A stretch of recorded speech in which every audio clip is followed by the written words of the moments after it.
आधा हो जाते हैं। खामोश हो जा, एक बारिश पे कहा नहीं और लंबी लंबी बातें करने लगा। चुप रहिए इमाम साहब, जरा होश में रहकर बात कीजिए। तुम खामोश। हम तो इमाम होने की वजह से आपकी इज्जत कर रहे हैं और आप हैं कि हमारी बिल्ली हम ही से म्याऊं म्याऊं। अगर खुदा ना खास्ता आप हमारे इमाम ना होते तो अभी यहाँ से कान पकड़ कर चलता करते।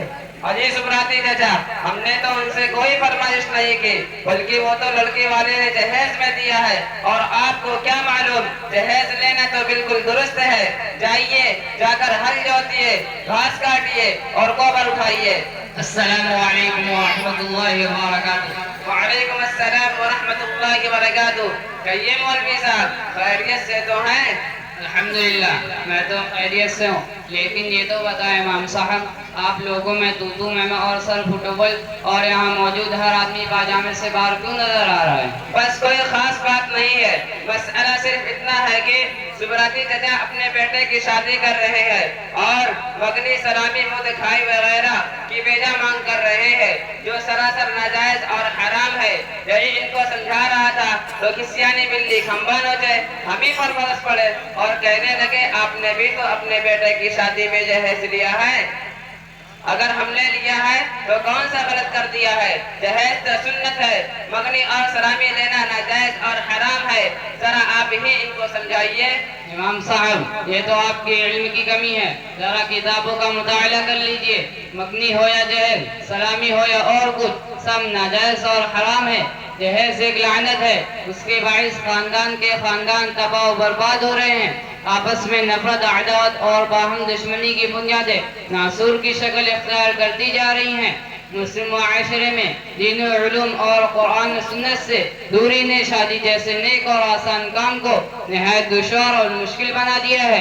जरा सलाश का मुआशरा लालच और हिर्स के गदले और जहरीले समंदर में हचकुले खा रहा है, जिसका नतीजा इफ़्फ़त व असमत की पैकर हज़रत हव्वा की बेटियों को भुगतना पड़ रहा है। बसा औक़ात वालिदैन को जहेज देने की ताकत नहीं होती और बेटियां वालिदैन की इस मजबूरी को बर्दाश्त नहीं कर पाती और खुदकुशी जैसे अजीम गुनाह के मुर्तकिब हो जाती हैं।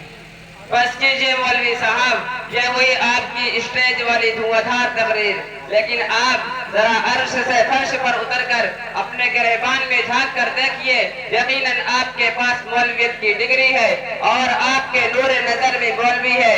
बावजूद इसके आपने अपने बेटे की शादी में 3 लाख नकद और पल्सर मोटरसाइकिल भी ली है। जरा दिल पर हाथ रख कर बताइए, ये सब क्या है? इमाम साहब, लगता है आपको धोखा हुआ है। मैंने तो उनसे 1 रुपए का भी मुतालबा नहीं किया। और आपको यकीन ना हो तो लीजिए, मोहतरम आदिल साहब से बराह रास्त बात कर लीजिए और उनको यही बुलाकर अपने शुकूक और शौबात को दूर कर लीजिए। अस्सलामु अलैकुम व रहमतुल्लाहि व बरकातुहू। क्या आप आदिल साहब बोल रहे हैं? वालेकुम अस्सलाम व रहमतुल्लाहि व बरकातुहू। जी फरमाइए, कैसे याद फरमाया? अगर आपको जहमत ना हो तो थोड़ी देर के लिए जामिया में तशरीफ लाइए, आपसे कुछ जरूरी बात करनी है। बहुत अच्छा है इमाम साहब, ज़रे नसीब कि आपने मुझे याद फरमाया, जिसके लिए आपका शुक्रिया। मैं अभी हाजिर खिदमत होता हूँ। जी आदिल भाई, फौरन तशरीफ लाइए। अस्सलामु अलैकुम व रहमतुल्लाहि व बरकातुहू। वालेकुम अस्सलाम व रहमतुल्लाहि व बरकातुहू। माशाअल्लाह, यहाँ तो बहुत सारे लोग मौजूद हैं। कहिए, खैरियत तो है ना? आखिर माजरा क्या है? हमने आपको ज़हमत सिर्फ इसलिए दी है ताकि हम ये मालूम कर सकें कि मौलवी साहब ने अपने बेटे की शादी में जहेज वगैरह की मांग की है या नहीं।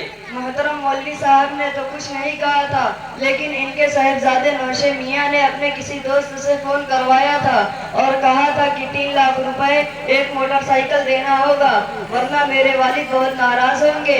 वो आपसे खुल कर कह नहीं सके, लेकिन मुझको इशारा कर दिया था।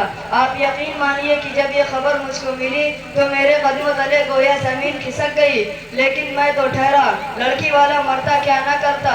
इधर चंद सालों से महंगाई और बेरोजगारी ने कमर तोड़ कर रख दी और रही सही कसर नोटबंदी, GST और लॉकडाउन ने पूरी कर दी। خیر خدا خدا کر کے قرض وغیرہ لے کر میں نے انتظام کیا اور فرمائش کو پورا کرنے میں تو الحمدللہ میں کامیاب رہا. ویسے بیٹی والا بیچارہ کہیں کا نہیں ہوتا, نہ گھر کا نہ گھاٹ کا, بجبر و اکراہ اسے ساری فرمائش پوری کرنی پڑتی ہے. خیر جو ہو گیا سو ہو گیا, آگے اللہ پاک خیر و عافیت کا معاملہ فرمائے, یہی دل کی حسرت, یہی آرزو ہے. پیارے دادا جان, آپ تو ٹھہرے, ان پڑھ اور